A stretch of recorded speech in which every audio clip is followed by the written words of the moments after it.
Olá, pessoal! Sejam muito bem-vindos a mais um Crochê da Glau. E eu tava um pouquinho sumida por aqui, né, gente? Mas tô de volta, viu? E agora voltei com tudo. Vou tentar manter constância agora nos vídeos. Esses dias agora, né, passei por umas mudanças, né, na vida, muito boas, por sinal.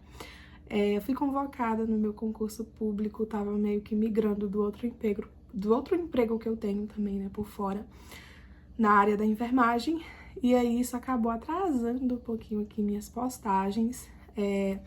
Domingão, né? O vídeo de hoje ele é especial da nossa hashtag sobrou pra mim no domingo passado. Eu acabei pulando, né, a hashtag porque não consegui gravar o vídeo, mas o videozinho de hoje vai ser para gravar as duas temáticazinhas. Vou juntar as duas no mesmo vídeo.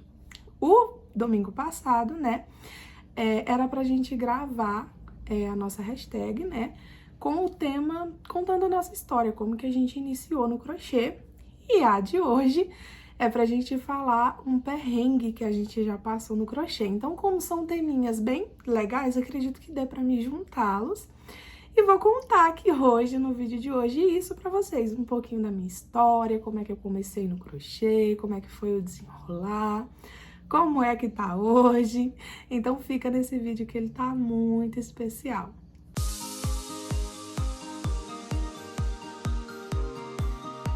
E como vocês sabem, eu sempre começo o meu vídeo da hashtag mandando aquele beijão para as minhas amigas, né? Que foram aí as fundadoras da hashtag. Eu, né? Juntamente com a Elaine Cardoso, Jaqueline Cordel Crochete, a Guria Crocheteira, o ateliê da Lona, ela, a querida Lohane Bernardes, e a Claudinha Crocheteira. Somos aqui, né, as fundadoras da hashtag. E já mando aquele beijão, um abraço para elas. Todas elas gravaram um videozinho com essa temática. O link do canal delas tá aí na descrição. São canais, assim, maravilhosos, pessoal. Já falo para vocês irem lá, passar no canal delas, porque vocês vão, assim, aprender dicas maravilhosas com elas, né? Assim, um canal mais maravilhoso que o outro. Então, vão lá, deem uma passadinha e falem lá que vieram do canal do Crochê da Glau. E se você estiver assistindo esse vídeo porque veio do canal delas, comenta aí embaixo e diz de que canal que você veio. Então, vamos lá, gente. Vou contar um pouquinho agora pra vocês da minha história. Eu nasci aqui em Araguaína, Tocantins, né?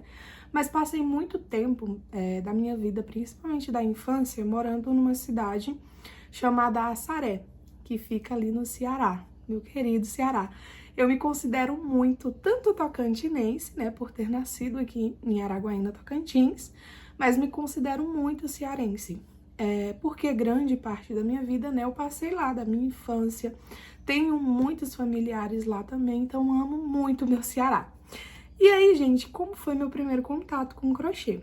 Meu primeiro contato com crochê foi aqui em Araguaína mesmo, bem novinha. Eu acho que tinha talvez uns 5, 6 aninhos. E só brincava ali com a agulha, né? Lembro que eu gostava tanto de ficar brincando com a linha e agulha, eu não sabia crochetar ainda, né, nessa idade. Mas gostava tanto de ficar ali que eu não queria fazer mais nada, queria ficar só ali, ao menos na minha cabecinha eu tava fazendo alguma coisa com crochê, que eu lembro meu pai, ele pegava a agulha, escondia. Eu lembro que uma vez ele escondeu assim no buraquinho da parede, antigamente era aquelas paredes, né, que não tinham... como é que fala? Não era cimentado, né? Era só aqueles tijolos. Eu lembro que ele botou agulha uma vez lá, escondendo lá dentro dos tijolos. Enfim, eu fui sempre, desde o iniciozinho, né? Que eu tive contato com crochê, eu me apaixonei, assim, desde o comecinho. E aí, eu lembro que, como eu aprendi o crochê, né? Eu lembro que eu tava morando no Ceará, e lá a gente tinha uma condição, assim, financeira um pouco mais delicada, né? Mais complicada. A gente morava num sítio, então a gente também não tinha tanto acesso a linhas, a agulhas. E a minha tia, aqui que mora, né, aqui em Araguaína, Tocantins, ela tem uma loja. Na época ela já vendia, né, barbantes. E aí ela gostava de mandar pra minha mãe uns 2, 3 tubinhos de linha e mandava as agulhas. E eu lembro que na época ela mandava, né, aqueles squarezinhos de vovó, não tem? Já prontos. E aí a minha mãe só circulava ali, juntava e fazia os tapetinhos. E aí eu lembro que eu tinha mais ou menos, acho que uns 8 anos de idade. Eu lembro da minha mãe, ela sentada lá, à tardinha, fazendo crochê. E eu vi, né, mãe, me ensina. E ela não queria me ensinar, gente, de primeira não, 8 anos, pequena ainda, né? Ela, não, tu não vai aprender agora, deixa pra tu aprender quando tu for maior. Aí eu lembro que toda tarde ela ia fazer o crochê, eu ficava no pé dela, mãe, por favor, me ensina, eu quero muito aprender, me ensina. Ela, tá, ela me ensinou ali os pontinhos básicos, né, as correntinhas e o ponto alto. E o pontinho baixo também. Aí eu comecei a fazer as correntinhas, depois fui pro pontinho alto. Gente, eu lembro que foi assim uns 2, 3 dias, eu já tava fazendo assim perfeitamente. Com uma semaninha mais ou menos, eu já tinha feito o meu primeiro tapete. Aí eu lembro que a minha mãe, ela fazia, né, e ela vendia, ela levava pra cidade, né, pra vender. Aí nisso ela colocou meu primeiro tapetinho lá e levou pra cidade e vendeu pra uma mulher. Ela chegou, ela me deu dinheiro, acho que na época ela vendeu assim por uns 20 reais, ou foi 25 a pecinha, né? E aí, gente, eu fiquei feliz demais, olha só. Eu tava apaixonada já ali pela arte e descobri que a arte dava dinheiro também. Aí, depois disso, não larguei mais. Mesmo lá, né, morando lá ainda, sem ter muito acesso às linhas. Quando a minha tia, ela mandava os tubos, né, eu pegava e ficava fazendo tapetinho, desmanchava, depois tornava a fazer de novo. E com isso, né, de desmanchando e refazendo, eu fui ficando mais habilidosa no crochê. Aí, eu acho que com uns 10 anos de idade, mais ou menos, a gente veio morar aqui em Araguaína novamente, né? Desde então não voltei mais pro Ceará. E aí, a partir daí, eu comecei a fazer crochê e vender. Mas nunca foi algo assim tão a sério e pensando em uma profissão mesmo, né? Eu fazia as pecinhas, vendia, né? Mas era ali, não sei, uns 40 reaisinhos semanal, fazia, sei lá, umas 2 pecinhas, 3, 4, 6 pecinhas no mês. Não tinha muita constância, assim, porque eu não via como um empreendimento, eu ainda era muito criança, né, tinha apenas 10 anos, e dependia da minha mãe para me dar o material e tudo mais, mas eu nunca larguei de fazer, desde a época que eu aprendi, né, até hoje, nunca parei. E aí, quando foi que o crochê ele apareceu para mim como uma profissão? Eu já até tinha comentado aqui, né, em uma live, eu acho, contei um pouquinho da minha história na live também, né, e falei quando que apareceu. Eu tava trabalhando num supermercado, tinha acabado de terminar ali o ensino médio, eu fui pra fazer um curso, né? Foi bem a época que eu conheci meu esposo, me casei com ele. E aí, eu tive que largar um emprego, né? Pra poder ir fazer o curso. E aí, eu tava sem renda nenhuma, porque eu tava só estudando, né? E o crochê veio pra mim aí como uma profissão a partir daí, porque aí eu comecei a fazer o crochê mais, né? Tinha mais tempo em casa, estudava só durante a tarde, então passava as manhãs em casa, à noite, tirava meu tempinho ali pra estudar, mas comecei a pegar mais firme no crochê. E comecei a ver que dava dinheiro, gente. Comecei a fazer as postagens, vender pra outras pessoas, né? Antes eu vendia mais pros familiares, pras primas, pras tias, e aí depois comecei a postar, né, no Facebook, e pronto, gente, despencou assim, desabou.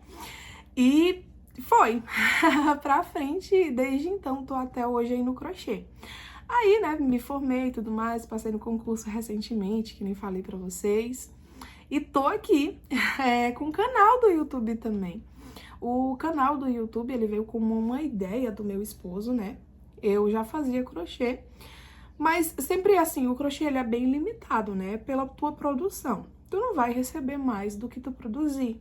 E aí, como na época minha única fonte de renda era o crochê, né? Meu esposo, ele falava bastante lá, por que tu não abre um canal no YouTube? Ao menos tu vai ganhar um dinheirinho a mais ali. O pessoal, ele recebe por vídeos. Tu é muito boa pra explicar, faz crochê muito bem, tu faz umas peças lindas. Por que tu não abre o canal, né, pra mostrar as tuas coisas, pra gravar os passo a passos? Aí foi aí que eu abri o canal no YouTube e postei meu primeiro passo a passo. E tô aqui até hoje, assim, crescendo aos pouquinhos, né? Não tô tão grande assim no YouTube. Tô aí rumo aos 20 mil inscritos. Então, se você ainda não é inscrito, ó, já se inscreve aí para me ajudar a bater essa metazinha dos 20 mil mais rápido. E tô aqui, gente, nessa caminhada, assim, desde sempre, como vocês puderam ver, eu nunca larguei o crochê, né? Sou completamente apaixonada por crochê. Tenho uma outra profissão, né, que trabalho também na área da enfermagem, mas o meu crochê é a minha paixão, como eu já falei várias vezes em outros vídeos, eu não largo de jeito nenhum, porque assim, eu sou muito apaixonada pelo crochê. E aí, o títulozinho do vídeo é aí, né? Se eu conseguir, você também consegue. Olha só como é que a minha história iniciou, né? Pegando ali fiozinhos de barbante, crochetando, desmanchando e refazendo ali com aqueles fiozinhos. Se você tá aí e gosta do crochê também, se vê talvez numa dificuldadezinha agora, acha que talvez não vai conseguir, ó, a persistência leva a gente bem alto, viu? Então, se você tá aí querendo começar no crochê, talvez nem sabe fazer crochê ainda, entra aí nos vídeos do canal, tá? Eu ensino do zero em alguns vídeos, né? Tem muitos vídeos aqui no YouTube que você pode aprender também do zero. Tem passo a passos, assim, bem fáceis aqui no meu canal, pelo YouTube também. Então, se você quer aprender a fazer crochê, não sabe ainda, tá em dúvida se é uma área boa pra entrar, gente, super afirmo a vocês que é uma área maravilhosa, tanto para uma renda complementar, né, para quem já tem sua profissão, seu trabalho, quer ganhar apenas uma rendazinha a mais, quanto para quem quer levar isso a sério e levar como uma profissão mesmo, porque dá, gente. Eu meio que comecei, né, a estudar e fui para esse outro lado também, mas também tô aqui no meu crochê, que nem eu falei, assim, é minha paixão, e eu levo o crochê como minha profissão também. Se me perguntarem o que faço hoje, eu falo que sou da área da enfermagem, sou crocheteira e sou youtuber também. Então, assim, meu crochê é minha paixão, que nem eu falei pra vocês. Falei um pouquinho da minha história, né? Agora eu vou contar um pouquinho dos perrengues que eu já passei com o crochê. O maior perrengue que eu já passei, acredito que foi aquele que eu já gravei, né, da hashtag, falando do calote que eu levei. Se vocês quiserem assistir o vídeo, tá aí no canal, tá? Foi uma história, assim, bem inusitada, sabe? Um perrengue, assim, bem grande. Então, o maior perrengue foi aquele lá. Mas, além daquele, sempre tem algumas outras, né? Alguns outros perrenguezinhos que a gente passa. Crocheteiro não tem jeito, gente. A gente lida com pessoas, né? A gente tem ali nossos probleminhas que vão acontecendo, coisas que a gente não espera, né, que aconteça, mas que acaba acontecendo. Então, sempre acontece algumas coisinhas. Tirando esse perrengue, né, do calotezão que eu levei, o que me acontece muito, que não é só uma vez, não foi só uma vez que aconteceu esse perrengue comigo, várias vezes. Glaucienezinha, que ela gosta de agarrar o mundo inteiro, ela não se contenta com o povo, com um pouquinho, né? E aí teve uma época que eu pegava muita encomenda. E uma vez, gente, eu peguei, assim, várias encomendas de umas 10 pessoas para entregar num prazozinho muito curto. Eu sempre anotei na minha agenda, né, ó, tal dia eu vou me dedicar a encomenda de tal e tal pessoa, sempre assim, sei a data certinha, quanto tempo eu vou levar pra fazer cada tapetinho, só que a gente não conta, né, eu não contava muito, que poderia acontecer alguma coisa que eu pudesse acontecer, né, algo que acabasse atrasando as encomendas. Aí quando você pega muita encomenda dessa forma e você não tira um tempinho pra você respirar, logo era uma época que eu tava um pouquinho apertada, tava precisando de dinheiro. E aí, se você não tira um tempinho pra você respirar, ou pra ter ao menos essa folga, né? Pra caso só aconteça alguma coisinha, você acaba se dando mal. E aí, numa dessas, gente, eu peguei assim umas 10 encomendas. Eu não lembro o que aconteceu na época que fez com que uma atrasasse. Mas aí saiu atrasando tudo. E o que aconteceu? Eu tinha uma cliente que a encomenda dela era bem grande.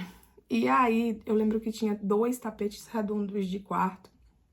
Ela ia viajar no final de semana e ela queria levar os tapetinhos. Aí, quando eu voltei pra minha agenda pra olhar, né, as encomendas, a dela tinha só 2 dias pra mim fazer. Gente, pense numa encomenda grande. Meu Deus, como é que eu vou fazer isso aqui em 2 dias?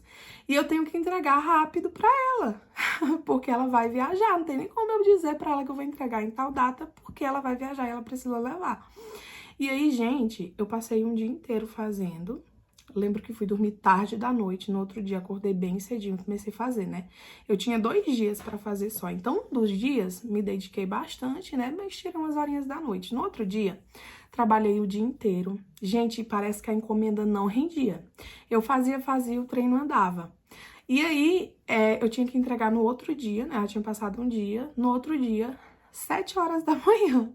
E aí, deu assim, meia-noite, nada do tapete terminar. Gente, eu passei o dia inteiro crochetando, a noite inteira e a madrugada inteira. Eu vim terminar a encomenda dela em cima da hora. Eu lembro que faltava assim uns 20 minutinhos só, e eu naquele desespero, que eu tinha florzinha pra fazer, pra costurar em cima. Eu nunca fui de colar, sabe? Por isso que acaba demorando um pouco minhas encomendas também, porque eu sempre costuro as florzinhas, as coisas que tem que costurar ali em cima.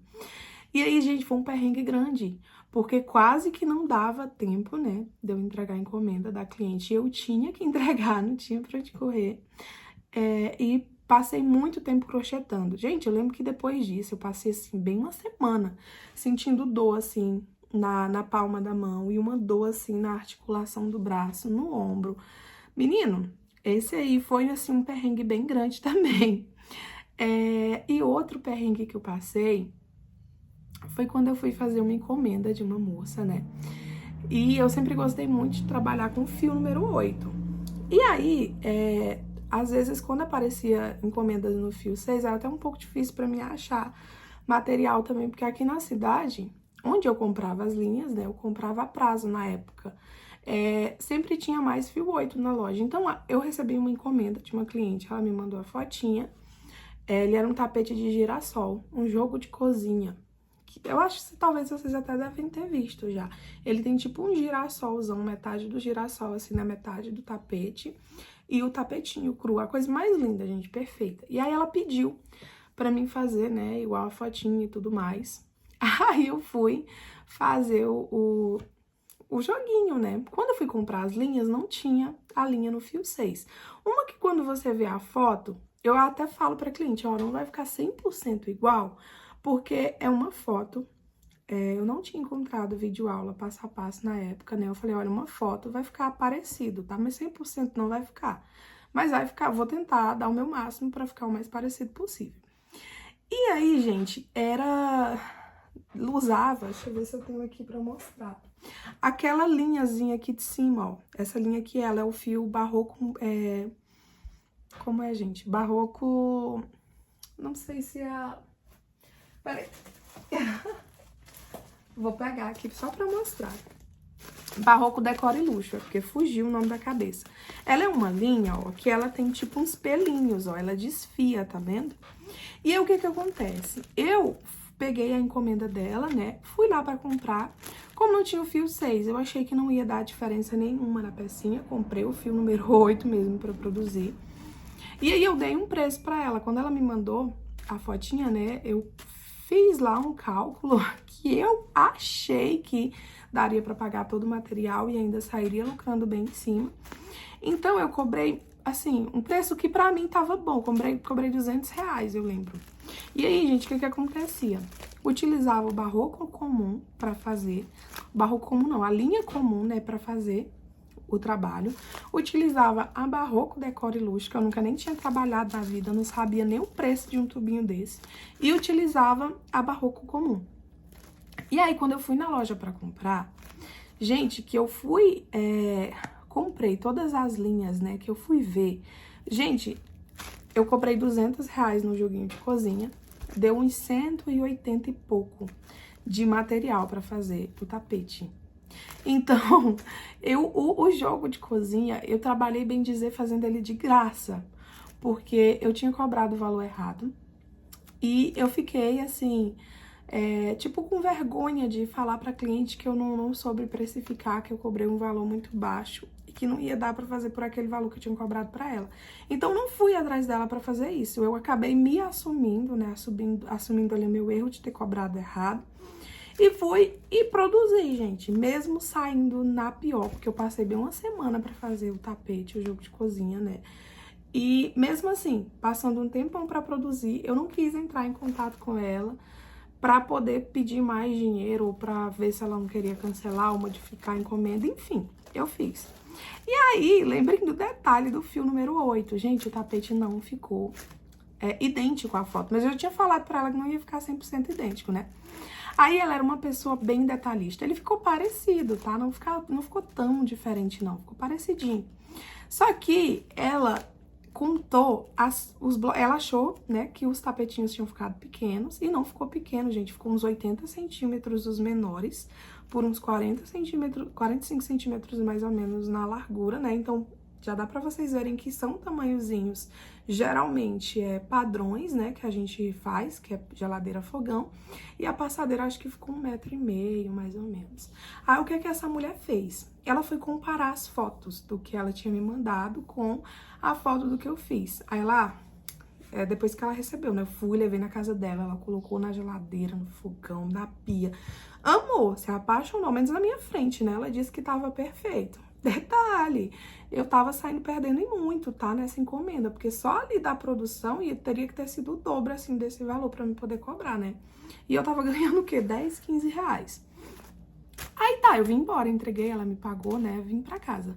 Quando cheguei aqui em casa, no outro dia, né, ela me mandou mensagem lá, eu tava olhando aqui o tapetinho, eu não tô me agradando muito dele, porque ele não tá parecido com o da foto que eu te mandei. Ele até tá parecido, mas eu fui contar as carreirinhas. O das carreirinhas da foto tem mais bloquinho, ela contou aqueles bloquinhos, né? Porque ele era tipo, aquela parte do meio do tapetinho, ele tinha tipo umas fileirinhas de carreirinhas, né, com bloquinhos. O meu, ele ficou assim, eu acho que com uns 5 bloquinhos, né? O que era com o fio número 6, ele tinha tipo uns 7, 8 bloquinhos.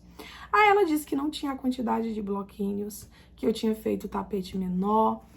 Aí começou a falar um monte de coisa, né? Sendo que quando eu fui entregar, ela disse que tava perfeito, maravilhoso, me pagou. Aí, gente, assim, eu já tava meio assim, porque eu tinha vendido, porque eu tinha produzido e eu não tinha ganhado nada naquela encomenda, bem dizer. Só cansaço mesmo, né? E trabalheira. E aí ela começou a reclamar, eu não sei o que ela tava querendo. Eu não sei se ela tava querendo que eu devolvesse alguma parte do dinheiro, porque na cabeça dela os tapetes estavam menores do que devia estar. E eu também não falei de tamanho com ela. Ela me mandou a foto, né? E eu simplesmente fiz. Então, talvez ali pela foto dela E eu expliquei, não, o meu, ele tá com as fileirinhas menores, mas é porque eu aumentei a grossura do fio. Quando você aumenta a grossura do fio, o tamanho da peça aumenta também.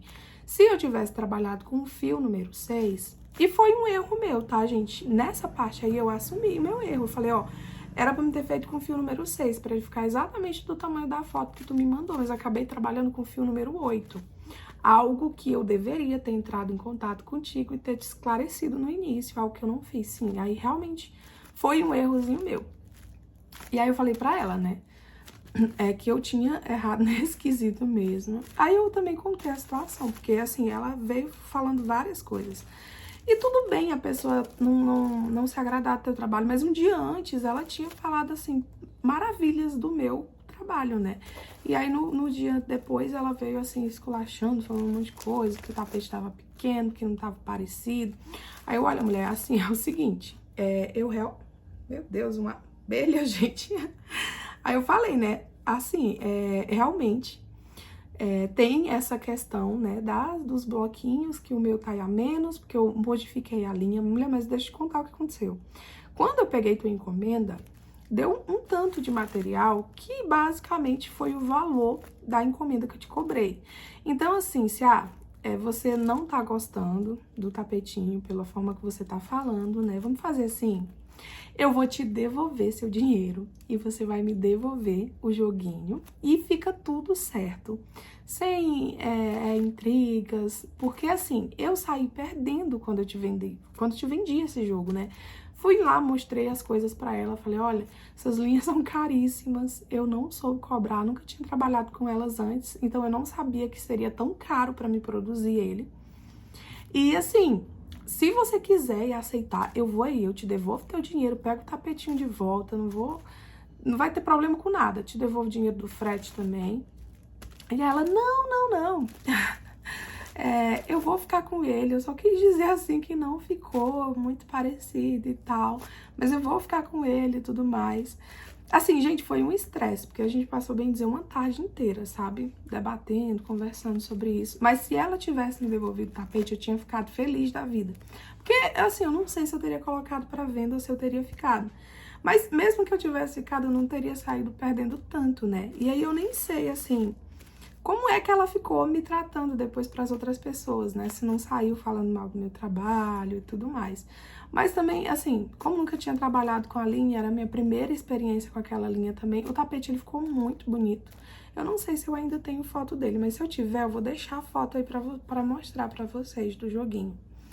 E se não aparecer é porque eu não achei, gente. Mas ficou, assim, muito lindo o jogo, sabe?